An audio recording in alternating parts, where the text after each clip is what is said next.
Shalom, Bapak Ibu, saudara-saudari terkasih, semoga senantiasa diberi kesehatan dan berkat berlimpah dari Tuhan kita Yesus Kristus. Marilah berdoa dalam nama Bapa dan Putra dan Roh Kudus. Amin. Ya Tuhan, puji dan syukur kami boleh mendengarkan dan merenungkan firman-Mu. Semoga kami dapat menjalankan kehidupan kami sesuai dengan firman-Mu. Amin. Renungan Harian Katolik, Jumat 1 April 2022, Bacaan Injil. Yohanes 7, 1-2, Yohanes 1, 10, Yohanes 1, 25-30. Bacaan Injil, pertentangan tentang asal Yesus. Sesudah itu Yesus berjalan keliling Galilea, sebab ia tidak mau tetap tinggal di Yudea, karena di sana orang-orang Yahudi berusaha untuk membunuhnya. Ketika itu sudah dekat hari raya orang Yahudi, yaitu hari raya Pondok Daun. Tetapi sesudah saudara-saudara Yesus berangkat ke pesta itu, ia pun pergi juga ke situ, tidak terang-terangan tetapi diam-diam. Beberapa orang Yerusalem berkata, "Bukankah dia ini yang mereka mau bunuh? Dan lihatlah, ia berbicara dengan leluasa dan mereka tidak mengatakan apa-apa kepadanya. Mungkinkah pemimpin kita benar-benar sudah tahu bahwa ia adalah Kristus? Tetapi tentang orang ini, kita tahu dari mana asalnya. Tetapi bila mana Kristus datang, tidak ada seorang pun yang tahu dari mana asalnya."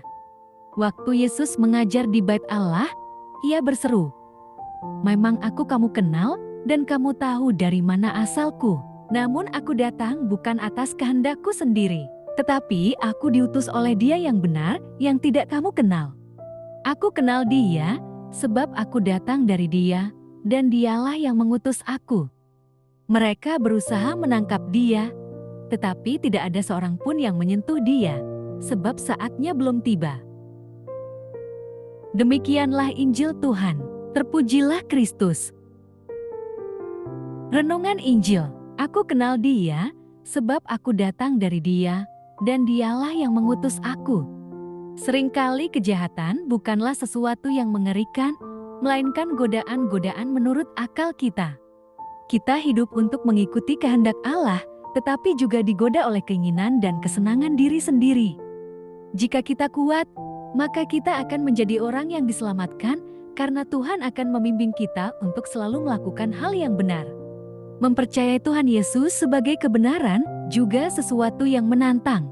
Di antara banyak peraturan dan hukum, kita ditantang untuk terus mengikuti ajaran Tuhan Yesus. Akan tetapi, jika kita percaya bahwa Yesus dan Bapanya adalah satu, maka segala ajaran Yesus, meskipun sulit akan kita perjuangkan. Dalam Injil hari ini, orang-orang Yahudi semakin penasaran untuk menangkap dan membunuh Yesus. Mengapa mereka mau membunuh Yesus yang tidak melakukan kesalahan itu? Orang-orang Yahudi yang ingin membunuh Yesus bukanlah orang fasik, tetapi orang-orang yang gagal melihat pekerjaan baik Yesus sebagai pekerjaan Allah sendiri. Sungguh ironis bahwa Yesus yang mengajarkan keutamaan dan melakukan pekerjaan baik itu justru menjadi batu sandungan bagi mereka. Rupanya, ketaatan yang buta terhadap hukum dan ajaran agama membuat mata hati mereka tertutup bagi karya Allah lainnya. Allah dapat bersabda lewat macam-macam orang dan macam-macam peristiwa, bahkan tidak harus dia seorang nabi atau melalui peristiwa-peristiwa besar. Demikian juga karya Allah dapat terwujud dalam segala macam cara. Kita sendiri tahu bahwa penghayatan iman yang sempit akan menghasilkan bencana yang tidak seharusnya terjadi bagi diri sendiri dan sesama. Betapa banyak orang tak berdosa harus mati oleh karena sempitnya penghayatan iman ini. Sungguh suatu kenyataan yang menyedihkan jika agama dijadikan alasan untuk saling menghancurkan antar sesama. Hendaknya hubungan kita dengan Allah, kita hanya bisa lebih terbuka terhadap Allah dan segala rencananya terhadap kita jika kita mengenal Allah lebih dekat. Dalam diri Yesus, kita mengenal Allah yang begitu penuh kasih. Sebagai manusia yang lemah dan tak berdaya, kita hanya bisa menjadi kuat jika kita selalu didampingi oleh Allah. Maka baiklah kita untuk senantiasa membangun relasi yang dekat dengan Allah Bapa yang penuh kasih. Amin. Marilah berdoa. Allah Bapa sumber pengharapan, Engkau telah mengikat perjanjian dengan semua orang melalui Yesus yang terurapi. Semoga kami selalu berpegang teguh pada Dia dan berkembang menjadi umat yang patuh setia dengan pengantaraan Yesus Kristus, Putramu, Tuhan kami, yang bersama Dikau dalam persatuan Roh Kudus, hidup dan berkuasa, Allah, sepanjang segala masa. Amin. Dalam nama Bapa, Putra, dan Roh Kudus.